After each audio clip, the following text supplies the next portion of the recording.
नमस्कार दोस्तों, स्वागत है आपका अनअकैडमी राजस्थान एग्जाम्स पर। मैं आपका दोस्त पंकज शर्मा हाजिर हूं आपके सामने करंट अफेयर्स की क्लास लेकर के।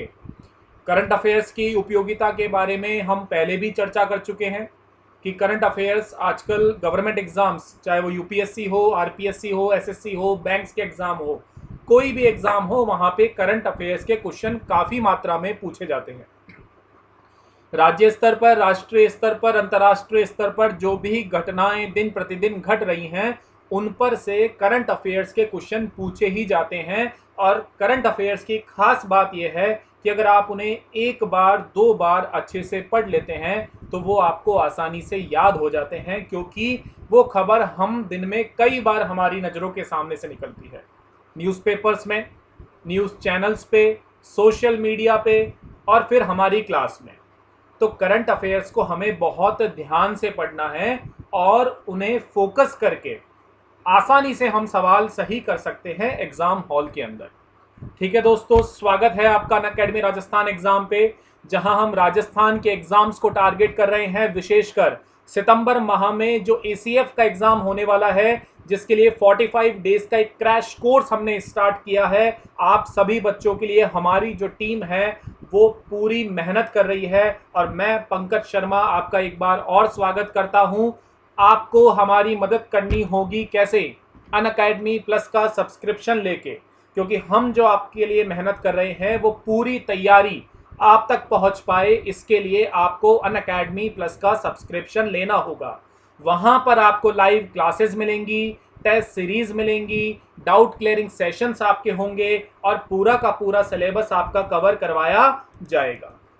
और अन्य क्या लाभ हैं? सभी एजुकेटर्स के द्वारा जो लाइव क्लासेस होती हैं वो भी आपको मिलेंगी।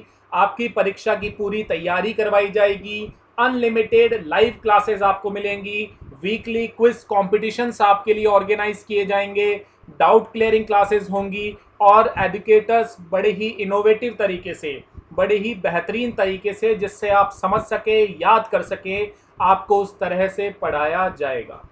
पीडीएफ आप डाउनलोड कर सकते हैं, टेस्ट सीरीज आपको मिलेगी, और सबसे इंपॉर्टेंट चीज जो वर्तमान में गवर्नमेंट एग्जाम्स में जो कट थ्रोट कंपटीशन हमें देखने को मिलता है, गला काट प्रतिस्पर्धा जो हमें देखने को मिलती है, उसके लिए आपको सही मार्गदर्शन और एक एक्सपर्ट गाइडेंस की जरूरत होती है। वो गाइडेंस आपको अनअकैडमी के एजुकेटर्स के थ्रू मिलेगी। ठीक है दोस्तों, तो आगे बढ़ते हैं। अब करना क्या होगा? अनअकैडमी का लर्निंग ऐप आपको इंस्टॉल करना पड़ेगा। उसे इंस्टॉल करके आपको प्लस ऑप्शन पे जाना है, और वहां पे जो आरपीएससी का आपको ऑप्शन दिखाई देगा उसे आपको सेलेक्ट करना है, और गेट सब्सक्रिप्शन पर क्लिक करने के बाद में आपको 1 साल या 2 साल में से कोई भी एक कोर्स खरीद लेना है। जो बच्चे अभी हाल ही में राजस्थान एग्जाम्स की तैयारी में जुटे हैं, उन्हें मैं ये गाइड करना चाहूँगा कि वो 2 साल का सब्सक्रिप्शन ले। बहुत ही कम दामों पर उपलब्ध है, और आपको बेहतरीन तरीके से तैयारी करने का पूरा समय 2 साल में मिलेगा, जहां क्लासेस को आप बार बार देखिए, रिवाइज करिए, कोई भी डाउट है उसे दूर करके आगे बढ़ते चलिए। सबसे बड़ा जो फायदा है, आप जब कोर्स खरीद रहे होंगे, आपको एक रेफरल कोड का ऑप्शन दिखाई देगा। वहां पे आपको PANKAJ1 पंकज 1 रेफरल कोड को आपको यूज लेना है, जिससे आपको 10% का डिस्काउंट भी मिलेगा। बात क्लियर है क्या दोस्तों?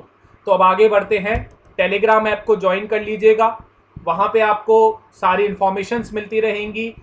यूट्यूब चैनल को सब्सक्राइब कर लीजिए, बेल आइकन को प्रेस कर लीजिए, और लाइक और शेयर करना ना भूलें, क्योंकि आपका लाइक और शेयर हमें मोटिवेट करेगा, हमें उत्साहित करेगा आपके साथ और अधिक से अधिक जुड़ने के लिए और मेहनत करने के लिए।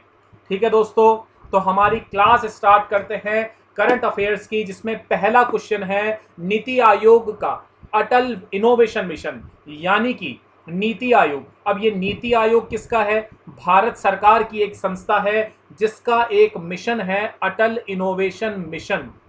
जिसने किस फाउंडेशन के साथ, ध्यान से सुनिएगा सवाल को, नीति आयोग ने किस मिशन, नीति आयोग के किस मिशन ने किस फाउंडेशन के साथ एक प्रोग्राम लॉन्च किया है, जिस प्रोग्राम का नाम है AIMICREST। सबके बारे में बात करेंगे, चिंता ना करें। तो नीति आयोग का एक मिशन है जिसका नाम है अटल इनोवेशन मिशन। अब अटल यानी अटल बिहारी वाजपेयी जी के नाम पे इसका नाम रखा गया है। इसने एक प्रोग्राम लॉन्च किया है AIMICREST।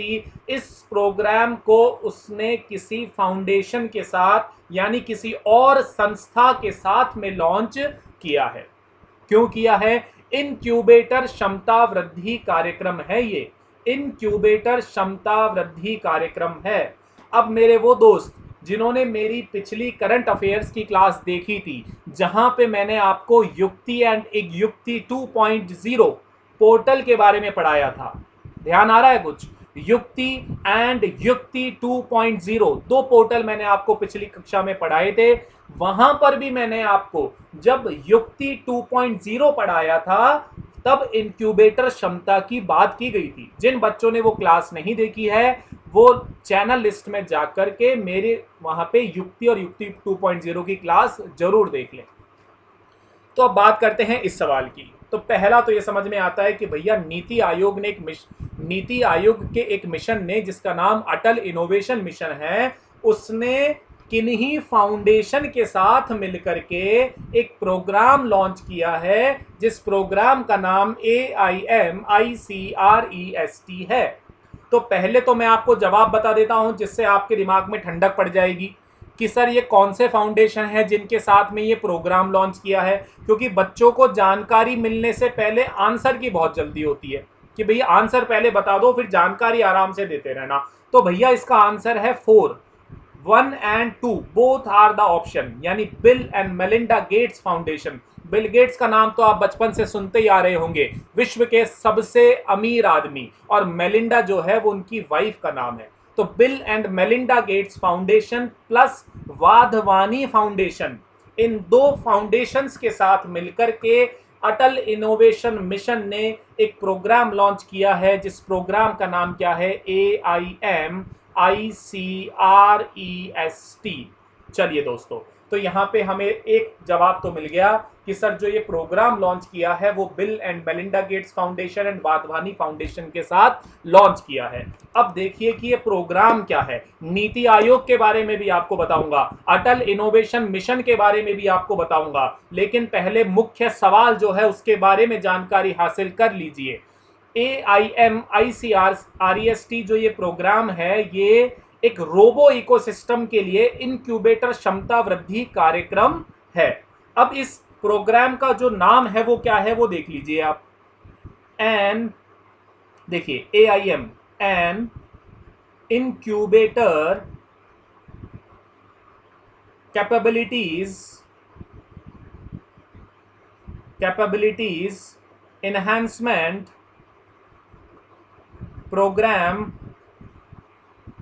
इसका नाम है an incubator capabilities enhancement programme. तो ये जो प्रोग्राम है AIMICREST, इसका नाम क्या है? An incubator capabilities enhancement programme, इसका पूरा नाम है। फिर से सुन लीजिए, an incubator capabilities enhancement programme. इस प्रोग्राम को लॉन्च क्यों किया गया है? एक रोबो इकोसिस्टम बनाया जाएगा जिससे इनक्यूबेटर क्षमताओं में, इनक्यूबेटर कैपेबिलिटीज में वृद्धि की जाएगी। ये इनक्यूबेटर कैपेबिलिटीज क्या होती है? जब युक्ति 2.0 को हमने पढ़ा था तब भी मैंने आपको बताया था, वहां पर एक वर्ड यूज लिया गया था, इनक्यूबेटर स्टार्टअप्स।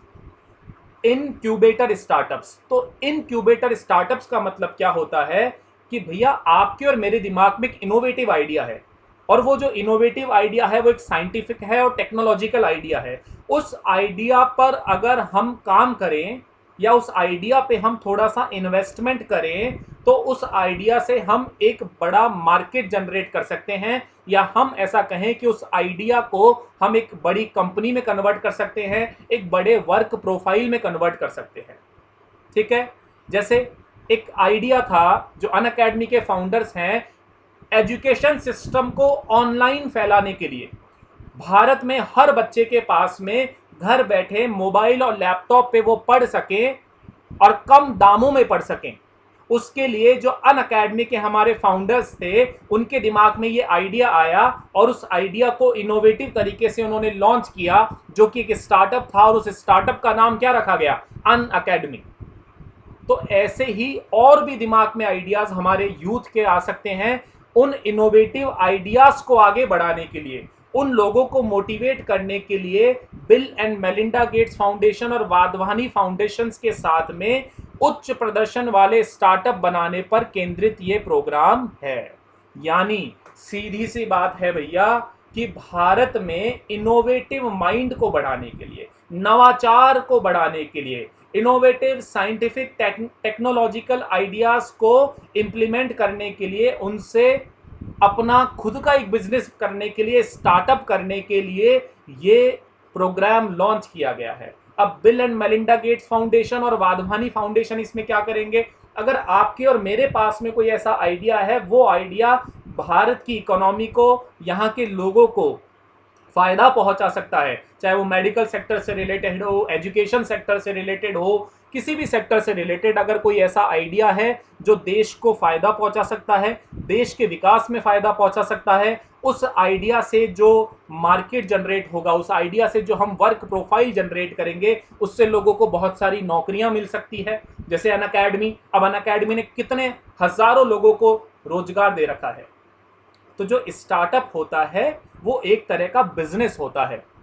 आसान शब्दों में अगर आपको समझाऊं, स्टार्टअप यानी बिजनेस। तो आप बोलोगे सर बिजनेस स्टार्ट कर रहे हो तो उसको स्टार्टअप नाम क्यों दिया? देखो ये स्टार्टअप नाम जो है, ये जो वर्तमान युग है, जो प्रौद्योगिकी, टेक्नोलॉजिकल एरा इसे हम कह रहे हैं, वर्तमान जो ये दशक चल रहा है, इस वर्तमान दशक में टेक्नोलॉजिकल एरा में जो नए आइडिया आते हैं, इनोवेटिव आइडिया आते हैं, साइंटिफिक, टेक्नोलॉजिकल, जो पहले परंपरागत बिजनेस चलते थे, ट्रेडिशनल बिजनेस चलते से, उनसे हटकर जो आइडिया आता है उसे इनोवेटिव आइडिया, और उन इनोवेटिव आइडिया से जो बिजनेस स्टार्ट होता है उन्हें नाम दिया गया स्टार्टअप्स। अब जो ये स्टार्टअप्स होते हैं, इनोवेटिव आइडियाज होते हैं, इनको स्टार्ट करने के लिए, इन्हें इंप्लीमेंट करने के लिए फंड की आवश्यकता होती है, यानी कि पैसों की आवश्यकता होती है, कैपिटल की आवश्यकता होती है। अब लोगों के पास आइडिया तो होता है लेकिन पैसा नहीं होता है, तो ऐसे में हमें इन्वेस्टर्स की जरूरत होती है। तो यहाँ पे नीति आयोग ने जो ये अटल इनोवेशन मिशन के थ्रू AIMICREST जो प्रोग्राम लॉन्च किया है, इस प्रोग्राम का जो मेन उद्देश्य है कि भारत में जो युवा वर्ग है, जो यूथ है, उसके दिमाग में जो इनोवेटिव आइडियाज आ रहे हैं, उन इनोवेटिव आइडियाज को मोटिवेट करने के लिए, और उन इनोवेटिव आइडियाज को bill and Melinda Gates foundation and Wadhwani foundation की मदद से इन्वेस्टमेंट मिलेगा। फिर वो अपना बिजनेस स्टार्ट करेंगे और वो स्टार्टअप जैसे जैसे आगे बढ़ता जाएगा, देश के विकास में मदद करेगा, लोगों को रोजगार प्रोवाइड करवाएगा और भारत को कहां बढ़ने में मदद करेगा दोस्तों? आत्मनिर्भर भारत बनने में मदद करेगा। तो मोदी जी का जो आत्मनिर्भर भारत का सपना है वो पूरा हो सकेगा नीति आयोग के अटल इनोवेशन मिशन के द्वारा जो ये प्रोग्राम लॉन्च किया गया है। बात क्लियर है क्या दोस्तों? तो सवाल को एक बार और नजर डालिए, नीति आयोग का अटल इनोवेशन मिशन किस फाउंडेशन के साथ AIMICREST प्रोग्राम नाम से एक इनक्यूबेटर क्षमता वृद्धि कार्यक्रम। सीधी सी बात है दोस्तों, ज्यादा उलझना नहीं है। इनक्यूबेटर क्षमता वृद्धि कार्यक्रम यानी हमारे यंग ब्लड के दिमाग में, यूथ के दिमाग में जो इनोवेटिव आइडियाज आ रहे हैं, उन इनोवेटिव आइडियाज को मदद करने के लिए इनक्यूबेटर्स की जरूरत होती है। ये इनक्यूबेटर कौन है? यानी कि bill and Melinda Gates foundation और वाधवानी फाउंडेशन जो जैसे बड़े जो बिजनेस एम्पायर हैं, वो हमारे आइडियाज पर इन्वेस्ट करेंगे। ये बड़े बड़े फाउंडेशन हमारी मदद करेंगे, हेल्प करेंगे उस आइडिया को बड़ा बनाने में और उसे इंप्लीमेंट करने में, जिससे कि वो आइडिया मार्केट में आकर के एक बड़ा रूप तैयार कर सके, एक बड़ा वर्क प्रोफाइल तैयार कर सके, जहां से हम कई लोगों को रोजगार दे सकें और एक विशेष सेक्टर की हम मदद कर सकें, चाहे वो मेडिकल सेक्टर हो, चाहे वो एजुकेशन सेक्टर हो, चाहे डिफेंस सेक्टर हो या फिर कोई अन्य सेक्टर हो। बात क्लियर है? ठीक है, तो आंसर है bill and Melinda Gates foundation and Wadhwani foundation. उद्देश्य क्या है? उद्देश्य है उच्च प्रदर्शन वाले स्टार्टअप बनाने पर जोर देना। जो वैश्विक विशेषज्ञता प्रदान करेगा। और भारत में नवाचार को आगे बढ़ाने के लिए यह अपनी तरह की पहली पहल है। That is very important. यानी इंडिया में पहली बार इस तरह का कोई प्रोग्राम लॉन्च किया गया है। यहां आप देख सकते हैं, मैंने एक लोगो बनाया हुआ है, अटल इनोवेशन मिशन। अब इसके क्या क्या, अटल इनोवेशन मिशन के बारे में बात करेंगे। तो अटल इनोवेशन मिशन क्या है, अब ये समझिए। उसको समझने से पहले मैं आपको बता देता हूं नीति आयोग क्या है। देखिए, नीति आयोग जो है, जब हमारा देश आजाद हुआ था उसके बाद में हमने योजना आयोग बनाया था। योजना आयोग के स्थान पे जब मोदी सरकार आई तो उन्होंने 1 जनवरी 2015 को नीति आयोग का गठन किया। किसके स्थान पर? योजना आयोग के स्थान पर। इसका नाम क्या है? राष्ट्रीय भारत परिवर्तन संस्थान। तो योजना आयोग के स्थान पे 1 जनवरी 2015 को क्या बना दिया गया? नीति आयोग। ये आपको याद रखना है, सवाल पूछा जा चुका है पिछले एग्जाम्स में कि नीति आयोग का गठन कब हुआ? 1 जनवरी 2015 को। ये काम क्या करता है दोस्तों? ये काम करता है सरकार के थिंक टैंक के रूप में। थिंक टैंक यानी सरकार, केंद्र सरकार और राज्य सरकारों के पीछे पूरा दिमाग लगाता है। दिमाग कैसे लगाता है? नीतियां बनाने में। कौन सी नीतियां? वो नीतियां जो सोशल, पॉलिटिकल, इकोनॉमिकल, इंडिया को इंप्रूव करने में, इंडिया को बेहतर बनाने में और विकासशील करने में, विकसित करने में मदद करेगा। तो नीति आयोग थिंक टैंक के रूप में सेवाएं प्रदान करता है और उसे नीतिगत गतिशीलता प्रदान करता है। नीति आयोग केंद्र और राज्य स्तरों पर सरकार की नीति के प्रमुख कारकों के संबंध में महत्वपूर्ण तकनीकी परामर्श उपलब्ध कराता है। यानी कि नीति आयोग क्या करेगा? चाहे कोई सा भी क्षेत्र हो, चाहे टेक्निकल क्षेत्र हो, सुरक्षा का क्षेत्र है, डिफेंस का है, कोई सा भी सेक्टर, सामाजिक नीतियां हैं, राजनीतिक नीतियां हैं, आर्थिक नीतियां हैं, यानी भारत में जितने भी क्षेत्र हैं और उन क्षेत्रों में जो नीतियां बनाती है सरकारें, उन नीतियों के पीछे जो रिसर्च होती है, जो विश्लेषण किया जाता है, हर नीति को लागू करने से पहले उसके ऊपर एक रिसर्च की जाती है दोस्तों, कि इस नीति को जब हम इम्प्लीमेंट करेंगे तो क्या इसका फायदा उन लोगों तक पहुंच पाएगा जिन्हें हमें पहुंचाना है। तो नीति आयोग क्या कर रहा है? सरकार के लिए पूरा होमवर्क करके देता है। उस नीति पर पूरा सोच विचार विमर्श करेगा, उस पर एनालिसिस करेगा और फिर सरकार को परामर्श देगा, एडवाइस देगा। सरकार अगर उसे प्रॉफिटेबल समझती है, उसे समझ आता है कि भाई ये जो नीति अगर बनाएंगे हम, इससे देश में फ़ायदा होता है किसी भी क्षेत्र के लोगों को, तो सरकार उस नीति को फिर इम्प्लीमेंट करने का कार्य करती है। केंद्र और राज्य सरकारों के बीच में कोऑर्डिनेशन बनाए रखने के लिए, सामंजस्य बनाए रखने के लिए, कोऑपरेटिव जो हमारा सहकारी संघवाद की जो भावना है, कोऑपरेटिव फेडरलिज्म को बनाए रखने के लिए, यानी कि केंद्र और राज्यों के बीच में अच्छे संबंध बने रहे, उनके बीच में बेहतर तालमेल बने रहे, ठीक है, उसके लिए भी नीति आयोग कार्य करता है। तो नीति आयोग समझ में आ गया। 1 जनवरी 2015 को बनाया गया, सरकार के थिंक टैंक के रूप में काम करता है, यानी सरकार की जो भी नीतियां हैं उन नीतियों पे विचार विमर्श करके, रिसर्च करके सरकार को परामर्श देता है। अब ये नीति आयोग बनता कैसे है, यानी इसकी प्रशासनिक संरचना क्या है? देखिए, अध्यक्ष इसके प्रधानमंत्री होते हैं, उपाध्यक्ष इसके प्रधानमंत्री के द्वारा नियुक्त किए जाते हैं। वर्तमान में राजीव कुमार इसके उपाध्यक्ष हैं। सवाल पूछ लिया जाता है, वर्तमान में राजीव कुमार इसके उपाध्यक्ष हैं और यहां पर एक सीईओ दिखाई दे रहा होगा आपको, मुख्य कार्यकारी अधिकारी। ये कौन है? अमिताभ कांत। तो दोनों सवाल याद कर लेना। प्रधानमंत्री जी तो आपको पता ही है, हमारे को क्या पूरे विश्व को पता है। उपाध्यक्ष कौन है? उपाध्यक्ष हैं इसके राजीव कुमार और अमिताभ कांत क्या है? सीईओ है। अच्छा भैया, और कौन कौन होता है? संचालन परिषद में सभी राज्यों के मुख्यमंत्री और केंद्र शासित प्रदेशों के उपराज्यपाल आते हैं। क्षेत्रीय परिषदें बनाई हैं। क्षेत्रीय परिषदें मैं आपको पॉलिटी में पढ़ा चुका हूं। तो क्षेत्रीय परिषदों के अंदर जो भी मुख्यमंत्री और उपराज्यपाल जो नामित होते हैं वो अध्यक्षता करते हैं। उसके अलावा कुछ तदर्थ सदस्य होते हैं। पदेन सदस्य कौन होते हैं? प्रधानमंत्री द्वारा नामित केंद्रीय मंत्री परिषद के अधिकतम 4 सदस्य जो होते हैं वो इसके पदेन सदस्य होते हैं। फिर कुछ विशेष सदस्यों को प्रधानमंत्री जी खुद आमंत्रित करते हैं। तो यह हो गया आपका नीति आयोग। नीति आयोग क्या है? 2015 में बना, सरकार के थिंक टैंक के रूप में काम करता है, यानी सरकार की जो नीतियां इंप्लीमेंट की जाती है उसके लिए रिसर्च करता है, एनालिसिस करता है और सरकार को परामर्श देता है। प्रशासनिक संरचना हमने देख ली। इंपॉर्टेंट आपको क्या याद रखना है, प्रधानमंत्री अध्यक्ष, उपाध्यक्ष वर्तमान में कौन है, राजीव कुमार, सीईओ कौन है, अमिताभ कांत, संचालन परिषद में सभी राज्यों के मुख्यमंत्री और केंद्र शासित प्रदेशों के उपराज्यपाल शामिल होते हैं। नीति आयोग के प्रमुख हब कौन से हैं, अगर आपसे सवाल पूछ लिया जाए इंटरव्यू के अंदर तो नीति आयोग के दो प्रमुख हब हैं, एक का नाम है टीम इंडिया हब और दूसरे का नाम है knowledge and innovation hub. Team India hub क्या काम करती है, मैंने आपको बताया था, केंद्र और राज्यों के बीच में सामंजस्य बनाए रखने का कार्य करती है टीम इंडिया हब। केंद्र और राज्यों के बीच में एक इंटरफेस के रूप में कार्य करती है। नॉलेज एंड इनोवेशन हब क्या काम करता है, नीति आयोग के थिंक टैंक नॉलेज यानी जानकारी जुटाएगा, इनोवेशन इनोवेटिव तरीके से उस नीति पर कार्य करेगा, उस आइडिया पर कार्य करेगा और सरकार के थिंक टैंक के रूप में कार्य करता है। अभी तक नीति आयोग ने 3 दस्तावेज जारी कर दिए हैं जिसमें 3 years agenda, 7 years agenda and 15 years agenda शामिल है।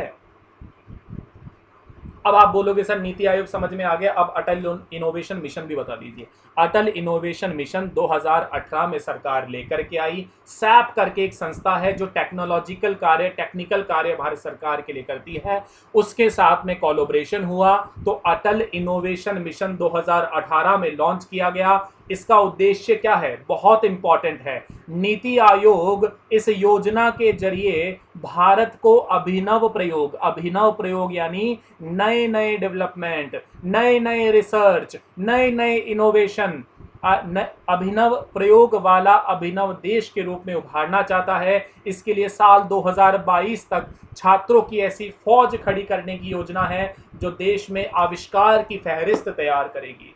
बहुत ही खूबसूरत है।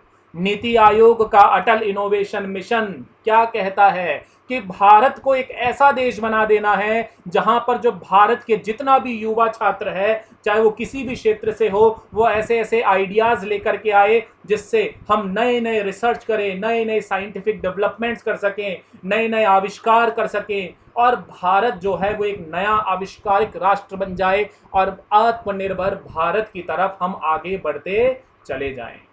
ठीक है, तो अटल इनोवेशन मिशन ने देश भर में से 1500 स्कूलों में से कक्षा 6 से 12 तक 6 to 12 के जितने भी प्रतिभावान छात्र हैं, देखो छात्र सारे ही प्रतिभावान होते हैं, सब में स्किल्ड होती है, सब इंटेलिजेंट होते हैं, बट कुछ क्या करते हैं दिमाग को ज़्यादा काम लेते हैं और कुछ क्या होते हैं पबजी में लगे रहते हैं। तो पबजी छोड़ दोगे तो आप भी उस प्रतिभावान छात्रों की फहरिस्त में शामिल हो सकते हैं। तो नीति आयोग के अटल इनोवेशन मिशन ने क्या किया, 1500 स्कूलों से 6 से 12 तक के जितने भी science and technology, electronics, robotics, ये जितने भी सब्जेक्ट्स हैं, मैथमेटिक्स, यहाँ के जो सबसे ब्रिलियंट स्टूडेंट्स थे उनका एक ग्रुप बनाया है और क्या किया है, स्कूलों में एक अटल इनोवेशन मिशन के तहत ATL अटल टिंकरिंग लैब, एक लैब बना रही है 1500 स्कूलों में। नीति आयोग क्या बना रही है, 1500 स्कूलों में ATL अटल टिंकरिंग लैब बना रही है। इस लैब में क्या किया जाएगा भैया, लैब में क्या होता है, लैब में प्रयोग किए जाते हैं, यानी कि रिसर्च की जाती है, नए नए इनोवेशन किए जाते हैं। तो अटल इनोवेशन मिशन का काम ही क्या है, इनोवेशन करना। बात समझ आई क्या? अटल इनोवेशन मिशन क्या करेगा, 2022 तक एक फौज तैयार कर देगा देश के प्रतिभावान छात्रों की, जो कि नए नए रिसर्च एंड डेवलपमेंट आइडियाज हमारे देश में ला सकें। यहाँ पे देखिए अटल इनोवेशन मिशन क्या कर रहा है, अटल टिंकरिंग लैब्स बनाई गई हैं, अटल लिस्ट इंक्यूबेशन सेंटर बनाए गए हैं, अटल न्यू इंडिया चैलेंज एक बनाया गया है, अटल कम्युनिटी इनोवेशन सेंटर बनाए गए हैं and Atal research and innovation for small enterprises करके एक संस्था बनाई गई है एंड मेंटोर्स बनाए गए हैं फॉर अ चेंज। तो एक सवाल और दुनिया भर की जानकारी। ठीक है दोस्तों, सवाल कंप्लीट होता है, अगले सवाल पर बढ़ेंगे। नेक्स्ट क्वेश्चन है, मूलाधार और साक्षरता पर राष्ट्रीय मिशन किस मंत्रालय द्वारा शुरू किया जाएगा? किस मंत्रालय द्वारा शुरू किया जाएगा? अभी नई शिक्षा नीति आ गई है, अब उसका नाम शिक्षा मंत्रालय कर दिया है, लेकिन ये सवाल जब बना है तब इसमें आंसर होगा मानव संसाधन विकास मंत्रालय। मेरी पिछली क्लास जो हुई थी, दोनों सवालों में उनसे जुड़े हुए सवाल यहाँ पर आ गए हैं। अगर किसी ने वो क्लास देखी थी तो उसको तो मजा आ रहा होगा। पहले सवाल में आया इनक्यूबेटर वर्ड, तो वो बच्चे समझ जाएंगे सर आपने जब युक्ति 2.0 पोर्टल पढ़ाया था तब इनक्यूबेटर वहां पर भी बात करी थी। और ये जो दूसरा सवाल है कि साक्षरता पर और मूलाधार पे राष्ट्रीय मिशन किस मंत्रालय द्वारा शुरू किया गया है, एमएचआरडी, मानव संसाधन विकास मंत्रालय। ये मंत्रालय ही है जिसने युक्ति और युक्ति 2.0 पोर्टल को लॉन्च किया है। सवाल का जवाब मिल गया। थोड़ी सी बात कर लेते हैं, ये क्या है भैया, national mission on foundation literacy and numeracy. वापस सुनिएगा, मिशन का नाम क्या है, national mission on foundational literacy and numeracy. इसे केंद्रीय मानव संसाधन विकास मंत्रालय द्वारा 2025 तक ग्रेड 3 से सभी शिक्षार्थियों के लिए सभी प्राथमिक स्कूलों में सार्वभौमिक मूलभूत साक्षरता और संख्यात्मकता प्राप्त करने के लिए शुरू किया जाएगा। राज्य इसके लिए एक कार्यान्वयन योजना तैयार करेंगे और एक राष्ट्रीय पुस्तक संवर्धन नीति भी बनाई जाएगी। यानी कि एमएचआरडी द्वारा 2025 तक ग्रेड 3 से यानी कक्षा 3 से सभी शिक्षार्थियों के लिए, सभी विद्यार्थियों के लिए प्राथमिक स्कूलें जितने भी हैं, प्राइमरी स्कूल जो होती हैं, वहां पे सभी को universal education, universal basic education, सार्वभौमिक मूलभूत साक्षरता, यानी इसे हम क्या कहेंगे, यूबीई, यूनिवर्सल बेसिक एजुकेशन को प्राप्त करने के उद्देश्य से सरकार ने यह मिशन लॉन्च किया है, यानी मंत्रालय ने यह मिशन लॉन्च किया है, जिसको हिंदी में हम कहेंगे मूलाधार और साक्षरता पर राष्ट्रीय मिशन, यानी national mission on foundational literacy and numeracy. Grade 3 से सभी शिक्षार्थियों को सार्वभौमिक यानी हर प्रकार के जो मूलभूत साक्षरता होती है वो साक्षरता उन सभी विद्यार्थियों को मिल सके, इसके लिए ये मिशन लॉन्च किया गया है। मानव संसाधन विकास मंत्रालय के द्वारा लॉन्च किया गया है। नई शिक्षा नीति के द्वारा अब इसका नाम बदल करके क्या कर दिया गया है, शिक्षा मंत्रालय कर दिया गया है। अगली कक्षाओं में एक पूरी क्लास मैं आपके लिए लेकर के आऊंगा जिसमें हम जो नई एजुकेशन पॉलिसी आई है उसके बारे में भी बात करेंगे। ठीक है दोस्तों, तो सीधा सा सिंपल सा सवाल था कि sir national mission on foundational literacy and numeracy किस मंत्रालय ने लॉन्च किया है, तो भैया एमएचआरडी मंत्रालय ने लॉन्च किया है। अगले सवाल पर बढ़िए, बहुत छोटा सा सुंदर सा सवाल है और सीधा सा सवाल है। एक अमेरिका की महिला हैं जिनका नाम है मैडलीन स्वीगल। मैडलीन स्वीगल, सवाल यह है इस महिला को यानी इन महिला को अमेरिकी नौसेना में किस पद को हासिल करने वाली पहली अश्वेत महिला है। अश्वेत यानी जिन रंग के आधार पर, अश्वेत काले लोग, उन्हें अश्वेत कहा जाता है अमेरिका में। तो अमेरिका की जो पहली अश्वेत महिला है, अश्वेत यानी जो रंग में थोड़े से गहरे हैं, थोड़ा सा रंग जिनका काला है, तो पहली अश्वेत महिला बनी है जो अमेरिकी नौसेना में एक पद प्राप्त कर लिया उन्होंने। महिला का नाम क्या है, मैडलीन स्वीगल, और ये जो पद प्राप्त किया है इनका टैक्टिकल एयरक्राफ्ट पायलट, इनको क्या बनाया गया है, टैक्टिकल एयरक्राफ्ट पायलट बनाया गया है अमेरिकी नौसेना में। ये पहली अश्वेत महिला हैं जिन्हें ये पहला पद मिला है, यानी पहली बार किसी अश्वेत महिला ने अमेरिकी नौसेना में कोई पद हासिल किया। और कौन सा पद हासिल किया, टैक्टिकल एयरक्राफ्ट पायलट। बहुत सीधा सा सिंपल सा क्वेश्चन है, ज्यादा डीप में जाने की जरूरत नहीं है। देखो दोस्तों, हर सवाल के डीप में नहीं जाना है, ये मैंने आपको पहले भी बताया है। क्या सवाल में, एक सवाल में दुनिया भर की इंफॉर्मेशन होती है। बहुत सारे लोग कोशिश क्या करते हैं, बहुत सारी इंफॉर्मेशन जानने की भी कोशिश करते हैं और बताने की भी कोशिश करते हैं। मेरा यह मानना है कि जो इम्पोर्टेंट है भैया उसी पर ध्यान दो। सारा ज्ञान हमें ना तो लेना है ना बताना है, क्योंकि एग्जाम में इतनी सारी इंफॉर्मेशन लेके हमें एग्जाम हॉल में घुसना है। 100 सवाल हमें अटेम्प्ट करने हैं, 150 सवाल भी आते हैं किन्हीं एग्जाम्स में, जैसे आरएस में तो 150 क्वेश्चंस मिलते हैं। अब 150 सवालों को सही करने के लिए आप कितनी सारी किताबें पढ़ोगे, history, polity, geography, economics, ecology, current affairs, science, technology, maths, reasoning. तो इतनी इंफॉर्मेशन, इतना छोटा सा बेचारा ये दिमाग, तो थोड़ी सी तो इंफॉर्मेशन रहती है, फिर बाकी अलग विचार और घूमते हैं। व्हाट्सएप और इंस्टाग्राम और फेसबुक के आप दोस्तों के दिमाग में, मेरे दिमाग में भी घूमते हैं। तो क्या करना है, ज़्यादा इंफॉर्मेशन नहीं लेनी है, जो काम भर की इंफॉर्मेशन है वो हमें पढ़नी है। जिस सवाल की जितनी इंफॉर्मेशन की ज़रूरत है उतनी लेंगे, जिसकी कम है उसकी कम, जिसकी ज़्यादा है ज़्यादा। ठीक है दोस्तों, जैसे अटल इनोवेशन मिशन वाला जो क्वेश्चन था उसमें हमें सारी इंफॉर्मेशन लेनी थी, तो वो सारा इंपॉर्टेंट था, तो हमने उसको पूरा डिटेल में पढ़ा। अब मैडलिन स्वीगल जो क्वेश्चन है, इसमें सिर्फ इतना हमारे को ध्यान में रखना है कि एक टेक्निकल एयरक्राफ्ट पायलट की पोस्ट है, जो अमेरिकी नौसेना में इस महिला को, अश्वेत महिला है, पहली बार किसी अश्वेत महिला को यह पद मिला है। तो आगे बढ़ते हैं अगले सवाल पे। फ्रांस से आए 5 राफेल विमानों की निम्न में से किस एयरबेस पर लैंडिंग की गई है? राफेल, राफेल, पिछले कुछ कई वर्षों से ये राफेल वर्ड जो है वो भारत में बहुत प्रसिद्ध हो गया था।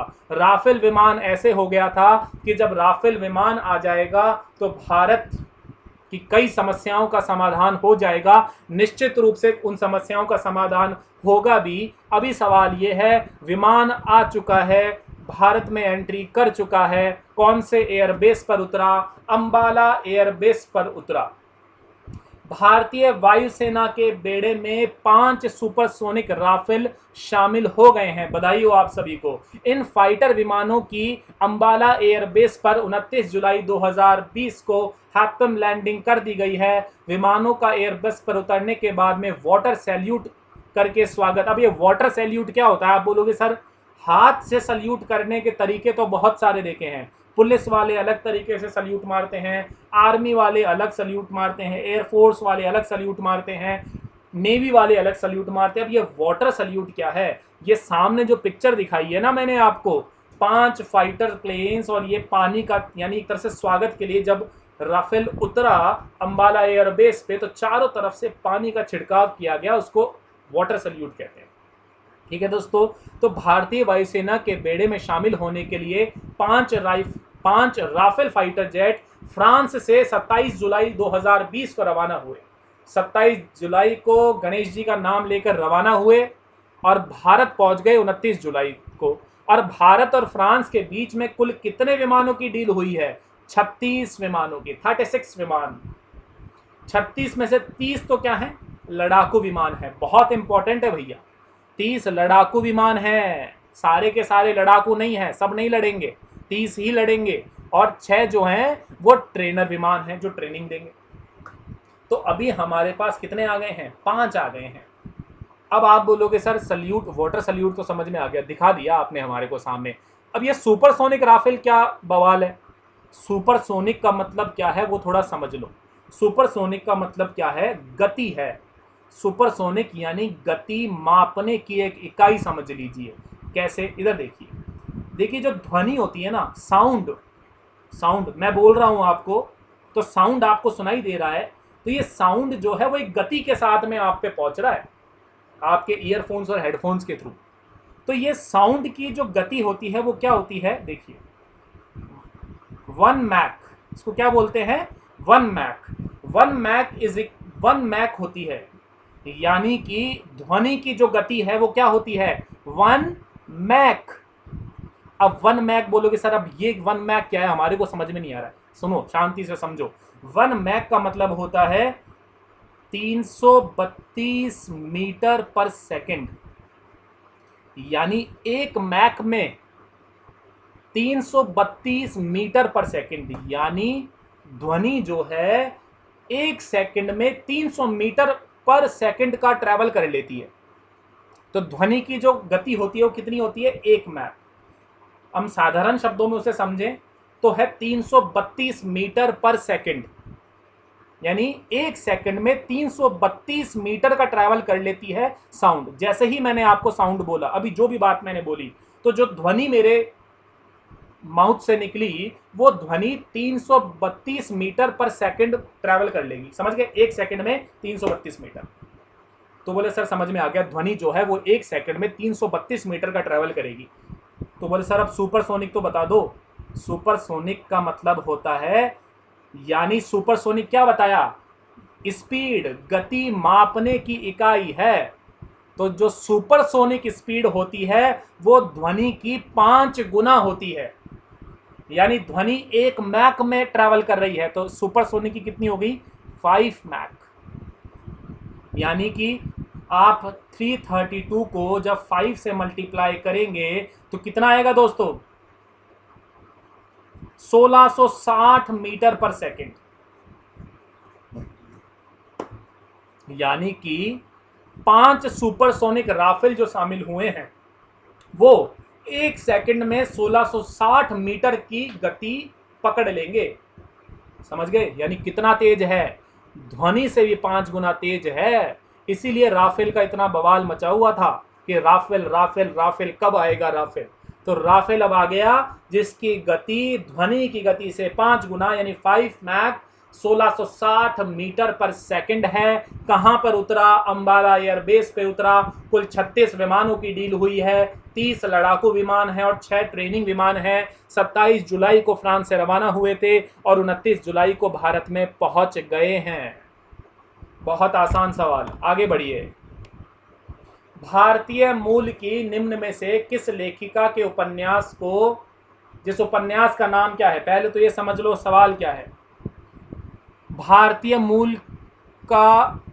मूल की एक लेखिका है, लेखिका यानी महिला है, कोई पुरुष होते तो लेखक होते। तो भारतीय मूल की लेखिका हैं जिनके उपन्यास का नाम है बर्न्ट शुगर, और उसको एक प्रतिष्ठित अवार्ड होता है बुकर पुरस्कार। जो प्रसिद्ध लेखक और लेखिकाएं होते हैं जिन्होंने बहुत अच्छा साहित्य लिखा होता है, उन साहित्यकारों को एक बहुत बड़ा पुरस्कार है साहित्य की दुनिया का। साहित्य की दुनिया का एक बहुत बड़ा पुरस्कार है जिसको बोला जाता है बुकर प्राइज। तो सवाल दोस्तों ये है कि भारतीय मूल की किस लेखिका को इस बार के जो बुकर पुरस्कार मिलने वाले हैं उसकी जो लिस्ट बनी है, जो फाइनल लेखक और लेखिकाओं की जो लिस्ट बनी है उसमें शामिल किया गया है। तो उपन्यास का नाम याद कर लो, है burnt sugar, burnt BURNT, burnt sugar. और ये जो लेखिका हैं इनका नाम है अवनी दोषी। क्या नाम है दोस्तों, अवनी दोषी। सवाल क्लियर। भारतीय मूल की एक लेखिका जिन्होंने एक उपन्यास लिखा जिस उपन्यास का नाम है बर्न्ट शुगर, और उन्हें शामिल किया गया है बुकर पुरस्कारों के लिस्ट में। ठीक है दोस्तों, दुबई में रहती हैं, भारतवंशी यानी भारत में जन्मी हैं, अब रहती वर्तमान में कहाँ पर हैं, दुबई में। इन्हें 13 लेखकों के नामों के यानी 2020 के बुकर प्राइज के लिए कुल 13 लेखकों को चयनित किया गया है, जिसमें भारतीय मूल की अवनी दोषी भी शामिल हैं। ठीक है, इसी सूची में एक इंपॉर्टेंट फैक्ट देख लीजिए, 2 बार के बुकर पुरस्कार जीत चुकी हिलेरी मेंटल का भी नाम शामिल है। देखो भैया, हिलेरी मेंटल, हिलेरी क्लिंटन नहीं है, हिलेरी क्लिंटन बिल क्लिंटन की वाइफ, अमेरिका के जो राष्ट्रपति रह चुके हैं पहले 2 बार। तो ये कौन है, हिलेरी मेंटल। अब ये हिलेरी मेंटल इतना गजब का साहित्य लिखती हैं कि 2 बार बुकर पुरस्कार जीत चुकी है, 2 बार तो जीत चुकी हैं, पेट अभी भी नहीं भरा है और अब तीसरी बार जीतने की तैयारी में है। चयन मंडल ने लेखकों की संक्षिप्त सूची तैयार करने के लिए ब्रिटेन और आयरलैंड में अक्टूबर 2019 से प्रकाशित 162 उपन्यासों को पढ़ा, जिसमें से 6 लेखकों के नाम की घोषणा सितंबर में होगी और नवंबर में पुरस्कार की घोषणा की जाएगी। यानी सितंबर में तो टॉप 6 आएंगे और नवंबर में फिर पुरस्कार की घोषणा कर दी जाएगी। तो ये समझ में आता है कि इन 13 लेखकों में एक भारतीय मूल की लेखिका भी हैं, अवनी दोषी इनका नाम है, दुबई में रहती हैं, इनके बर्न्ट शुगर इनके उपन्यास का नाम है। अब थोड़ी सी जानकारी ले लीजिए कि सर ये बुकर पुरस्कार क्या होते हैं। भैया, मैन बुकर पुरस्कार फॉर फिक्शन, इनको अंग्रेजी में बोला जाता है Man Booker prize for fiction, जिन्हें शॉर्ट फॉर्म में मैन बुकर पुरस्कार या बुकर पुरस्कार भी कहा जाता है। ये क्या हैं, ये राष्ट्रकुल यानी कॉमनवेल्थ और आयरलैंड के नागरिकों द्वारा लिखे गए मौलिक अंग्रेजी उपन्यास के लिए हर वर्ष दिया जाता है। बुकर पुरस्कार की स्थापना कब हुई, ये आपके लिए क्वेश्चन बन सकता है दोस्तों, फैक्चुअल क्वेश्चन में। बुकर पुरस्कारों की स्थापना 1969 में हुई। इंग्लैंड की बुकर मैकोनल कंपनी, इंग्लैंड में एक कंपनी है जिसका नाम है बुकर मैकोनल कंपनी। इस बुकर मैकोनल कंपनी ने 1969 में बुकर प्राइजेस की स्थापना करी। इसमें जो विजेता होता है जिसको राशि मिलेगी, मान लीजिए कि अवनी दोषी जीत जाती है तो उन्हें 60,000 पाउंड की राशि मिलेगी। ठीक है, और पहले एक लंबी सूची तैयार की जाती है और फिर पुरस्कार वाले दिन को शाम को शानदार भोजन करवाया जाता है। फिर पुरस्कार विजेता की घोषणा की जाती है। पहला बुकर पुरस्कार किसको दिया गया था, यह भी सवाल बन सकता है। पहला बुकर पुरस्कार अल्बानिया के उपन्यासकार इस्माइल कादरे को दिया गया था। दोस्तों, पहला जो फर्स्ट जो विनर होता है ना, वो हमेशा इंपॉर्टेंट होता है, 100 साल बाद भी इंपॉर्टेंट रहता है। भारत ने वर्ल्ड कप 2 बार जीता, लेकिन जो पहला वर्ल्ड कप जीता था उसकी तो बात ही अलग थी, क्योंकि एक तो विदेश में जीता था। ऐसे ही जो पहला बुकर पुरस्कार दिया गया वो किसको दिया गया, अल्बानिया के उपन्यासकार हैं इस्माइल कादरे, इनको दिया गया। स्थापना कब हुई, 1969 में। इंग्लैंड की कंपनी थी बुकर मैकोनल कंपनी, उसने करी। ठीक है दोस्तों, तो आगे बढ़ते हैं। अगला सवाल, केंद्रीय मंत्रिमंडल ने हाल ही में पारंपरिक चिकित्सा पद्धति, भारत की पारंपरिक चिकित्सा पद्धतियों में आता है आयुर्वेद और होम्योपैथ। तो केंद्रीय मंत्रिमंडल ने हाल ही में पारंपरिक चिकित्सा पद्धति और होम्योपैथी के क्षेत्र में सहयोग पर भारत को किस देश के साथ में हमने समझौता किया है। यानी कि जो भारत की पारंपरिक चिकित्सा पद्धति है और होम्योपैथी जो मेडिकल सेक्टर होता है, इसके लिए हमने किसी एक देश के साथ करार किया है। कौन से देश के साथ करार किया है दोस्तों, जिम्बाब्वे के साथ हमने करार किया है। तो जिम्बाब्वे और इंडिया के बीच में मेडिकल क्षेत्र में होम्योपैथी एंड इंडिया का जो पारंपरिक चिकित्सा एंशिएंट जो मेडिकल सिस्टम था, उसके ऊपर एक एमओयू लॉन्च किया गया है। ये क्या है, एमओयू में क्या हुआ, ये देख लीजिए। केंद्रीय मंत्रिमंडल ने हाल ही में पारंपरिक चिकित्सा पद्धति और होम्योपैथी के क्षेत्र में सहयोग पर भारत और जिम्बाब्वे के बीच में समझौता ज्ञापन, मेमोरेंडम ऑफ अग्रीमेंट किया गया है। प्रधानमंत्री नरेंद्र मोदी की अध्यक्षता में हुई केंद्रीय मंत्रिमंडल ने इस विषय पर भारत और जिम्बाब्वे के बीच हस्ताक्षर किए गए समझौता ज्ञापन को पूर्ण प्रभाव से स्वीकृति प्रदान कर दी है। इस समझौता ज्ञापन का मुख्य उद्देश्य समानता और आपसी लाभ के आधार पर दोनों देशों के बीच पारंपरिक चिकित्सा पद्धति के क्षेत्र में सहयोग को मजबूत करना, इसे बढ़ावा देना और विकसित करना है। बात समझ रहे हैं दोस्तों? बहुत सिंपल सी बात है, ज़्यादा उलझना नहीं है कि भारत और जिम्बाब्वे के बीच में भारत की जो पारंपरिक चिकित्सा पद्धति थी, जो प्राचीन चिकित्सा पद्धति है, और होम्योपैथी सेक्टर जो है, इसके लिए भारत और जिम्बाब्वे के बीच में एक समझौता ज्ञापन किया गया है, जिसमें दोनों देश अपनी अपनी चिकित्सा पद्धतियों के लिए आदान प्रदान करेंगे। उनका जो मेथड होता है, चिकित्सा पद्धति की जो साइंटिफिक टेक्नोलॉजी होती है, उसके लिए दोनों देश एक दूसरे को आदान प्रदान करेंगे, जिससे दोनों ही देशों में चिकित्सा क्षेत्र को मजबूत करने में सहायता मिल सके। आप बोलोगे सर ऐसा जरूरी क्यों है? आप समय समय पर देखते हैं कि भारत सरकार जो है विदेशी राष्ट्रों के साथ में हर क्षेत्र में क्या करती रहती है, मेमोरेंडम करती रहती है, समझौता ज्ञापन करती रहती है हर क्षेत्र में। देखिए, कोई भी व्यक्ति या कोई भी देश अपने आप में संपूर्ण नहीं होता है। आप कितने भी विकसित हो जाइए, आप कितना भी पैसा कमा लीजिए, लेकिन आप संपूर्ण नहीं हो पाएंगे, कंप्लीट नहीं बन पाएंगे। कहीं ना कहीं तो आप में कमियां रह जाएंगी। लेकिन जब बहुत सारे लोग अपनी कमियों को एक दूसरे को आदान प्रदान करके, जो पक्ष मेरा मजबूत है और आपका कमज़ोर है तो मैं आपकी मदद करूंगा, तो वो आपकी कमज़ोरी मजबूती में कन्वर्ट हो जाएगी। और जो मेरा कमज़ोर पक्ष है, अगर उसमें आप मेरी सहायता करेंगे तो वो मेरा मजबूत हो जाएगा। यानी आपसी कोऑर्डिनेशन और आपसी सहायता से हम मजबूती प्रदान कर सकते हैं एक दूसरे को, चाहे वो व्यक्तिगत रूप से हो या फिर वो अंतर्राष्ट्रीय स्तर पर हो। इसीलिए हर क्षेत्र में हर देश एक दूसरे का सहयोग करता है, एक दूसरे की जो पद्धतियां हैं, जो टेक्नोलॉजी है, उनको एक दूसरे के साथ में साझा करता है, यानी एक दूसरे के साथ शेयर करता है, और फिर उसको हम आगे बढ़ते चले जाते हैं। तो उसी प्रकार भारत और जिम्बाब्वे चिकित्सा क्षेत्र के अंदर बड़ा विकसित होने के लिए, विकास करने के लिए एक दूसरे की पद्धतियों को एक दूसरे के साथ में शेयर करेंगे, साझा करेंगे। उन टेक्नोलॉजीज़ के बारे में हमारे यहाँ के और वहाँ के जो मेडिकल एक्सपर्ट्स हैं वो एक दूसरे के साथ मिलेंगे, रिसर्च करेंगे, और हम उम्मीद करेंगे कि भारत और जिम्बाब्वे मिलकर भविष्य में बहुत जल्द से जल्द कोरोना की वैक्सीन भी बना लें, क्योंकि ये बहुत ज़्यादा ज़रूरी है अभी कोरोना की वैक्सीन बनाना। ठीक है दोस्तों, तो भारत और जिम्बाब्वे के बीच में प्राचीन चिकित्सा पद्धति और होम्योपैथी के क्षेत्र में क्या किया गया है, एक समझौता ज्ञापन किया गया है। नेक्स्ट सवाल है दोस्तों, नासा ने हाल ही में मंगल ग्रह पर अध्ययन करने के लिए किस मिशन को लॉन्च किया है? नासा कहां का है? अमेरिका का है, इतना तो सभी जानते हो आप। नासा ने कौन सा लॉन्च किया है? मार्च 2020।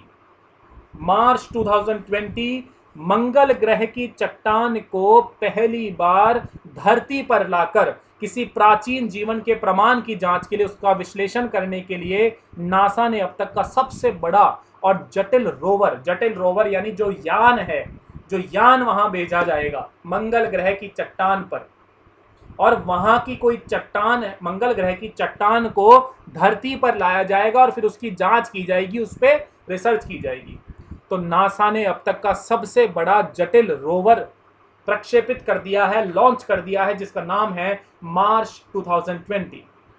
लंबे समय तक चलने वाली इस महत्वाकांक्षी परियोजना के अंतर्गत कौन से आकार का है? देखो दोस्तों, कार के आकार का रोवर बनाया गया है, जो कैमरा, माइक्रोफोन, ड्रिल यानी ड्रिलिंग मशीन होती है ना, छेद करने के काम आती है दीवारों पे, सड़कों पे, और लेजर से युक्त है, लेजर टेक्नोलॉजी भी है, यानी कैमरा, माइक्रोफोन, ड्रिलिंग मशीन और लेजर कैमरास और अदर बेहतरीन टेक्नोलॉजीज को उसमें यूज किया गया है।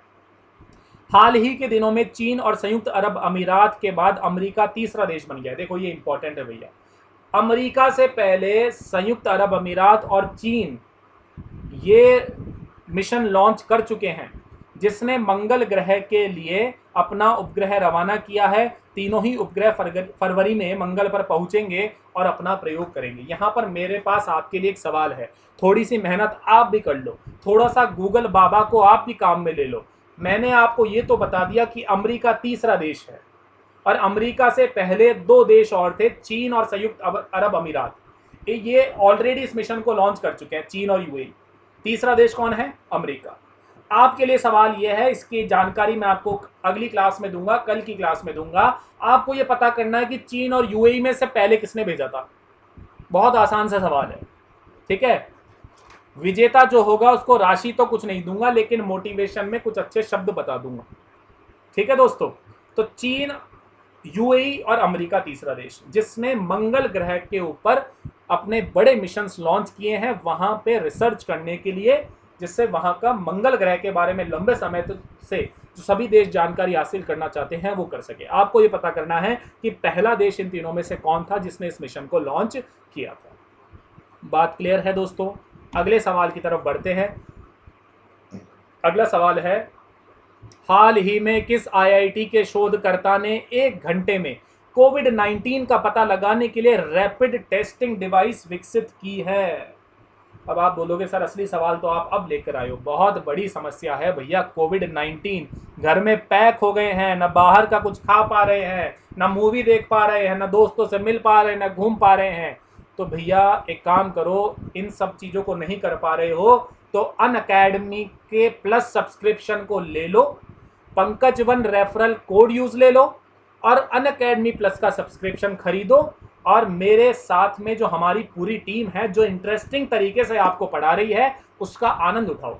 तो Pankaj one referral code use लीजिए, प्लस सब्सक्रिप्शन खरीद लीजिए और भरपूर आनंद उठाइए आने वाले समय का, क्योंकि कोविड-19 अभी थोड़ा देर से जाएगा। तब तक अपनी तैयारी मजबूत कर लो, तैयारी मजबूत हो जाएगी तब तक वैक्सीन आ जाएगी, वैक्सीन आने के बाद में फिर खूब घूमना, लेह और लद्दाख की ट्रिप करके आना, ठीक है दोस्तों। तो आईआईटी के शोधकर्ताओं ने 1 घंटे में, यानी अभी हम देख रहे हैं कि कोविड-19 की जो टेस्टिंग की जा रही है उसकी रिपोर्ट आने में बहुत लंबा समय लगता है, 2-2, 3-3 दिन लग जाते हैं।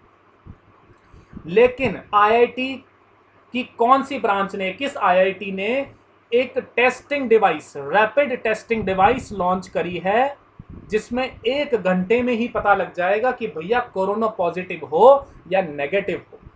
तो मैं आपको बता दूं, ये आईआईटी खड़गपुर के शोधकर्ताओं ने, वहां के रिसर्च स्कॉलर्स ने क्या किया है, ये रैपिड टेस्टिंग डिवाइस को लॉन्च किया है। यानी इन्होंने रिसर्च करके एक रैपिड टेस्टिंग डिवाइस बना ली है। इस रैपिड टेस्टिंग डिवाइस से 1 घंटे के अंदर आपको पता लग जाएगा कि भैया कोविड-19 पॉजिटिव हो या नेगेटिव हो। ठीक है दोस्तों, आईआईटी खड़गपुर के शोधकर्ताओं ने एक नई कम लागत वाली पोर्टेबल डिवाइस विकसित की है। ये पोर्टेबल डिवाइस जो कोविड-19 का परीक्षण कर सकती है और 1 घंटे में परिणाम दे सकती है। नई तकनीक में आरटी-पीसीआर परीक्षण के समान सटीकता है, जिसे अब परीक्षण के लिए मानक माना जाता है। नमूने का विश्लेषण करने के लिए डिवाइस एक डिस्पोजेबल पेपर पट्टी का उपयोग करती है और परिणाम एक मोबाइल एप्लीकेशन में उपलब्ध कराया जाता है। अब मेरी बात ध्यान से सुनना, यहाँ पे हमने एक शब्द देखा, आरटी-पीसीआर। ठीक है दोस्तों, आईआईटी खड़गपुर के शोधकर्ताओं ने जो डिवाइस आया है उसका नाम क्या है? Rapid testing device. इसको भी लिख लो यहाँ पे, रैपिड टेस्टिंग डिवाइस। तो अभी वर्तमान में जिस तकनीकी का प्रयोग किया जा रहा है उसका नाम क्या है? आरटी-पीसीआर। आईआईटी खड़गपुर के शोधकर्ताओं ने जो डिवाइस लाए हैं उसका नाम क्या है? Rapid testing device. अब पहले तो देखो ये आरटी-पीसीआर क्या है, दोनों में थोड़ा अंतर समझ लेते हैं जिससे हमें थोड़ा आसान हो जाएगा। देखिए, आरटी-पीसीआर की फुल फॉर्म है reverse transcription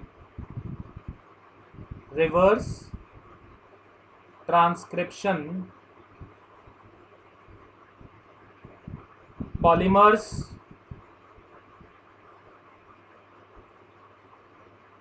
chain reaction.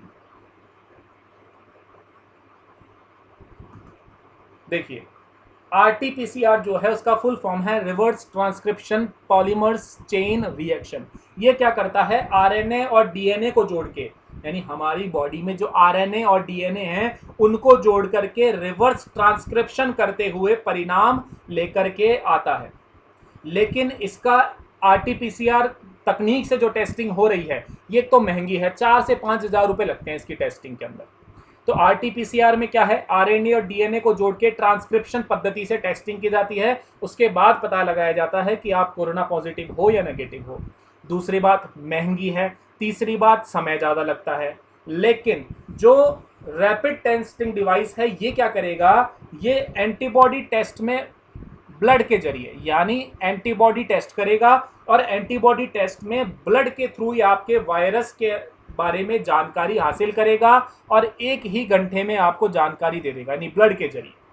Rapid testing device क्या करेगा? ब्लड के जरिए जानकारी हासिल करेगा और वायरस जो है वो आपके शरीर में किस प्रकार प्रतिक्रिया कर रहा है उसकी जानकारी आपको उपलब्ध करा देगा। कैसे उपलब्ध करा देगा? मोबाइल एप्लीकेशन में उपलब्ध करवा देगा। डिवाइस एक डिस्पोजेबल पेपर पट्टी का उपयोग करता है और मोबाइल एप्लीकेशन के अंदर रिजल्ट बता देता है। बात क्लियर है क्या दोस्तों? तो आरटी यानी आईआईटी खड़गपुर के जो रिसर्च स्कॉलर्स हैं, आईआईटी खड़गपुर के जो शोधकर्ता है, उन्होंने कोविड-19 का पता लगाने के लिए एक रैपिड टेस्टिंग डिवाइस इवॉल्व किया है और ये आंसर है इसका आईआईटी खड़गपुर, जो कि एक मोबाइल एप्लीकेशन के थ्रू आपको रिजल्ट बता देगा और एक डिस्पोजेबल पेपर पट्टी का प्रयोग ये करेगा। अभी हम वर्तमान में जो तकनीक यूज में ले रहे हैं उसको आरटी-पीसीआर यानी reverse transcription polymers chain reaction कहा जाता है। अगले सवाल पे चलते हैं। सिंपल सा सवाल है, निम्न में से किस संस्था की एक रिपोर्ट में कहा गया है कि कोरोना संकट के चलते दक्षिण एशिया के 2.2 करोड़ बच्चे प्रारंभिक शिक्षा से वंचित हो रहे हैं? भैया, यूनिसेफ ने ऐसा कहा है। यूनिसेफ के बारे में आप लोगों ने सुना होगा। यूनिसेफ ने क्या कहा है? यूनिसेफ ने ये कहा है कि कोरोना संकट के कारण दक्षिण एशिया के यानी साउथ एशिया के 2.2 करोड़ बच्चे जो हैं वो प्रारंभिक शिक्षा ग्रहण नहीं कर पा रहे हैं, यानी वहां तक ऑनलाइन पद्धति नहीं पहुंच पा रही है या वो ऑनलाइन सिस्टम को अडेप्ट नहीं कर पा रहे हैं इस कारण से, क्योंकि स्कूल्स तो बंद हैं। तो अब आपको घर बैठ के ऑनलाइन ही पढ़ना है जैसे आप पढ़ रहे हैं। तो यूनिसेफ कहता है कि साउथ एशिया के 2.2 करोड़ बच्चे अब तक शिक्षा से वंचित रह गए। ठीक है, तो कोरोना वायरस महामारी फैलने के कारण भारत सहित दक्षिण एशियाई देशों के करीब 2.2 करोड़ बच्चे अपनी प्रारंभिक शिक्षा से वंचित हो गए हैं।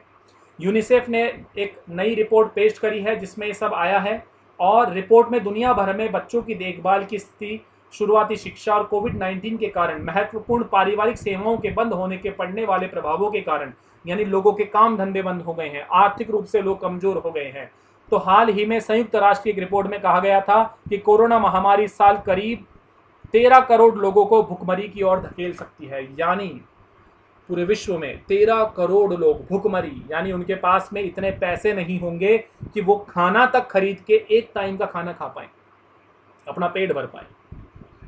तो यहाँ पर सवाल ये है कि यूनिसेफ का कहना है कि दक्षिण एशिया के 2.2 करोड़ बच्चे प्रारंभिक शिक्षा से वंचित रह जाएंगे।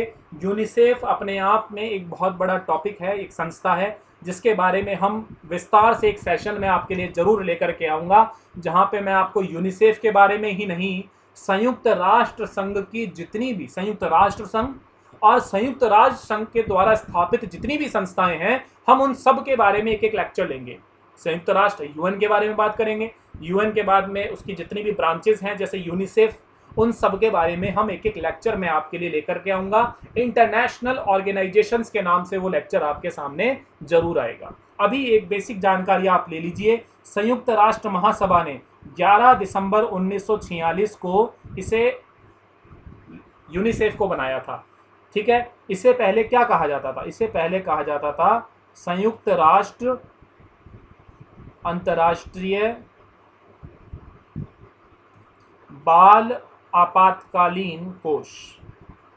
जब प्रारंभ में इसे बनाया गया था तब इसे बोला जाता था संयुक्त राष्ट्र अंतर्राष्ट्रीय बाल आपातकालीन कोष। ठीक है दोस्तों, 11 दिसंबर 1946 को इसे बनाया गया। पोलैंड के एक चिकित्सक थे जिसका नाम था लुडविक, देखिए नाम क्या है, लुडविक राइमन, ऐसा कुछ इनका नाम था। पोलैंड के एक चिकित्सक थे जिनका नाम था लुडविक राइमन। इनका महत्वपूर्ण योगदान था यूनिसेफ की स्थापना में। एक्चुअली यूनिसेफ का जो विचार आया था वो द्वितीय विश्व युद्ध के बाद आया था। सेकेंड वर्ल्ड वॉर के बाद में पूरे विश्व में बच्चे और महिलाओं के स्वास्थ्य और भोजन संबंधी देखभाल के लिए यूनिसेफ का प्रारंभ हुआ था। यानी कहाँ से आइडिया आया, कहाँ से स्थापना इसकी हुई? स्थापना वैसे तो तारीख जो है वो तो 11 दिसंबर 1946 है, पर दिमाग में आइडिया जनरेट होगा ना स्थापना से पहले। तो ये सेकेंड वर्ल्ड वॉर के बाद में जो बच्चे और महिलाओं की भूख और सामाजिक जो उनकी विषम स्थितियां पैदा हो गई थी, बड़ी ही डिफिकल्ट सिचुएशंस बच्चों और महिलाओं के लिए पैदा हो गई थी, उन समस्याओं से बच्चों और महिलाओं को बाहर निकालने के लिए, उनकी मदद करने के लिए यूनिसेफ जैसी संस्था को स्थापित करने का विचार आया। और लुडविक राइमन जो कि पोलैंड के चिकित्सक थे, उनका महत्वपूर्ण योगदान रहा। ठीक है दोस्तों, और 1950 में आते आते यूनिसेफ एक बहुत महत्वपूर्ण संस्था बन गई यूएन की, और इसका नाम फिर बाद में क्या कर दिया गया, यानी संयुक्त राष्ट्र महासभा ने इसका नाम बदल के फिर इसे क्या कर दिया, यूनिसेफ इसको बोला जाने लगा। और 1953 से भारत इसका स्थायी रूप से हिस्सा है। भारत कब से इसका हिस्सा है? देखिए भारत जो है 1953 से इसका स्थायी रूप से हिस्सा है यूनिसेफ का। ठीक है दोस्तों, अगले सवाल पे बढ़ते हैं। आखिरी सवाल हमारा आज का, भारत और किस देश ने साइबर हमलों से निपटने में सहयोग बढ़ाने के लिए समझौते पर हस्ताक्षर किए हैं? तो भारत ने इजराइल के साथ में क्या किया है, एक समझौता किया है जिसमें साइबर हमले यानी जो कंप्यूटर पे साइबर अटैक्स, आपका पूरा सिस्टम क्रैश कर देते हैं, पूरी सूचनाएं आपकी खत्म कर देते हैं, उन्हें साइबर हमले कहा जाते हैं। तो इजराइल में भारत के राजदूत राजीव सिंगला और इजराइल के राष्ट्रीय साइबर निदेशालय के महानिदेशक येगल उन्ना ने समझौते पर हस्ताक्षर किए हैं, और इस समझौते से साइबर खतरों पर देशों के बीच सूचनाओं के आदान प्रदान के दायरे का विस्तार होगा। यह समझौता क्षमता निर्माण और क्षेत्र में सर्वोत्तम प्रथाओं के आपसी आदान प्रदान में सहायता करेगा। यानी साइबर अटैक्स को रोकना और साइबर टेक्नोलॉजी के अंदर कैसे भारत और इजराइल आगे बढ़ सकें, इन दोनों ही क्षेत्रों के अंदर बढ़ने के लिए एक दूसरे का सहयोग किया जाएगा।